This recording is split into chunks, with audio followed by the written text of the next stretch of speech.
Hey everybody, welcome to our weekend check-in video for PSY-45 Research Methods for Saturday, July 23rd, and just going to go over a number of items as I always do to keep you up to date on things. And so let's get started. First up, that's your final literature review paper. Component 3 is due today. It's the initial deadline tonight, 11:59 p.m. So hopefully you get that in on time. Don't forget the instructions are found in the dedicated APA Literature Review module, which you'll find under Unit 5 of all of our course materials on our Canvas course page there. And don't forget, per the instructions you'll find there, and also at the bottom of the submission area there too, that you can submit your literature review paper late up to 72 hours after the original due date and time tonight. So that would make that Tuesday, July 26th next week there. But there are penalties for submitting late, 10% for being late, and 5% more for every 24-hour period after that. And again, when I hit 72 hours on Tuesday night the 26th, 11:59, you won't be able to submit it all, so make sure you get it in on time there if you can. I hate to see a good paper ding for a lot of points because it was just merely late. Don't forget, when you open up the instructions for Component 3 at the top, there's a short how-to video where I walk you through with screenshots and tell you some things and show you some things that will make your life easier to get your paper together. You'll see a file there of instructions and a checklist, as it's known as there, and you'll find that your paper has to be 8 pages of actual literature review content. That is, you're going to say things in those 8 pages about the 10 references that you found there. And then there are 3 additional pages, a title page, an abstract page, and a page of references there too. So 11 altogether, but 8 full pages, and note the full pages there of the actual literature review itself. Also, when you open up that instruction and checklist file, again below that video there, you'll find embedded links there to that online writing lab, the OWL, or the OWL as it's known as there. You'll find a sample title page, a sample abstract page, a complete sample literature review paper, and all kinds of other things APA style related there on that online writing lab. It's a really great site there for all things APA style for students. And also, don't forget, in your pocket guide to APA style, in Chapter 9, there's a couple of papers, but the first one is the one you want to examine. It's on birth order, and that's a sample completed literature review paper. So again, use those samples to help craft your own submission after, so you can at least see this is what it's supposed to look like, and so you won't make any major mistakes there regarding the content, the formatting, how you do citations, the tone of the paper, etc., all that good stuff that I tell you about in the instructions there. Don't forget, there's a rubric at the very bottom of the instructions there in that APA module that shows you how points are going to be earned for different parts of the paper, so do take a look at that. Also, don't forget, per recent announcements, that there is the Reading and Writing Center. It's kind of late now, but you can still get in there if you're going to submit late, and they are familiar with APA style, and they will help you get your paper together as far as the writing part there goes, if anything.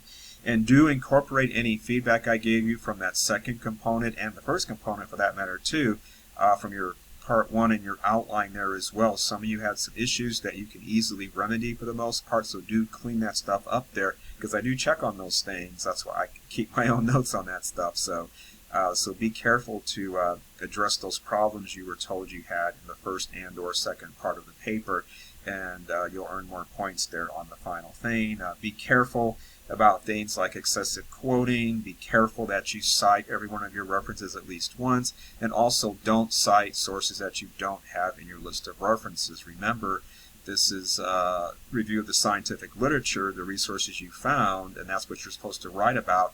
And along with that, don't turn this into a paper of self-reflections and personal opinions and beliefs and life experiences, etc. Again, it should be about the scientific literature. A little bit of that personal reflection stuff is fine, but the bulk of your paper should reflect and really showcase the scientific literature you found, not unlike what you would read in a textbook if there was a textbook about whatever your topic happens to be. Next up here,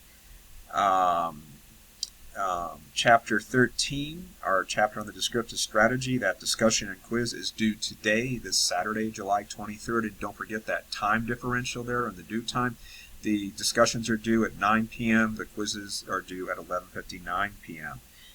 Unit 4 exam is going to open up this weekend starting Sunday. It'll be open up for its 3-day window through Tuesday, so July 24th through July 26th. Don't forget, you'll find a study guide as usual at the bottom of the unit, so look at the bottom of Unit 4 and you'll find that study guide there. Look at those areas that have italics and some asterisks. That's going to be the content your 2 short answer essay questions are based on.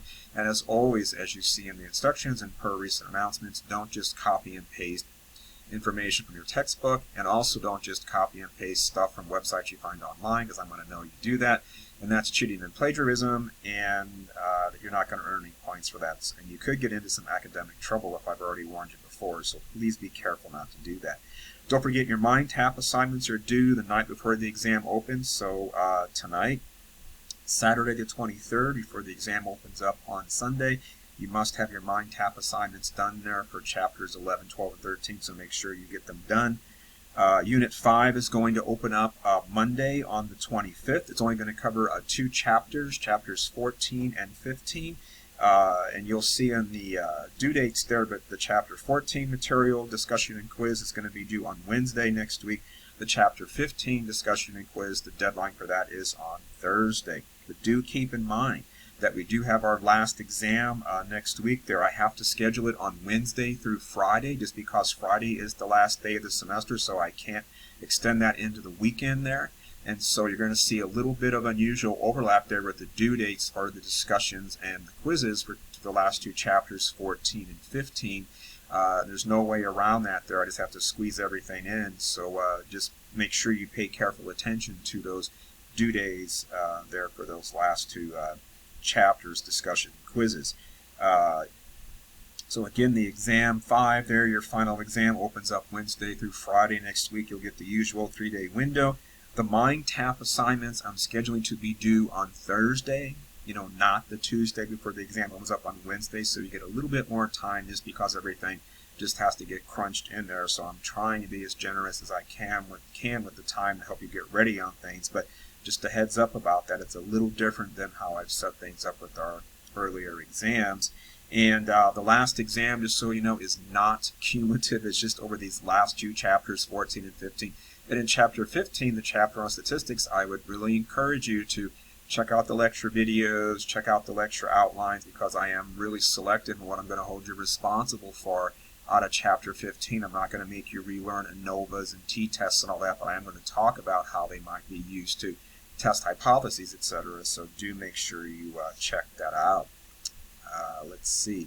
And Friday is our last day of our semester, so everything must be turned in no later than Friday, 11:59 p.m.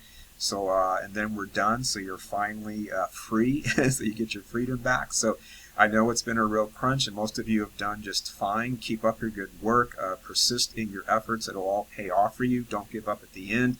Again, try to earn all the points you can possibly earn, because you just don't know when everything shakes out on the end that your final grade may be out of reach because you just didn't have a few more points that you could have easily earned elsewhere. So earn all the points you can.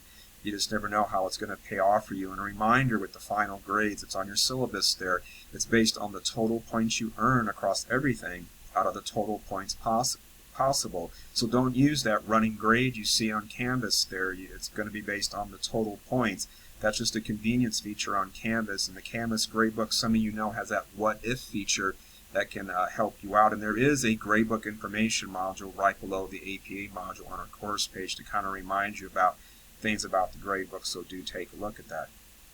Okay, that's everything I wanted to say for now. If you got any questions in the meantime, please reach out via email on Canvas. Otherwise, maybe I'll see you in our live session this coming Monday at 11 a.m.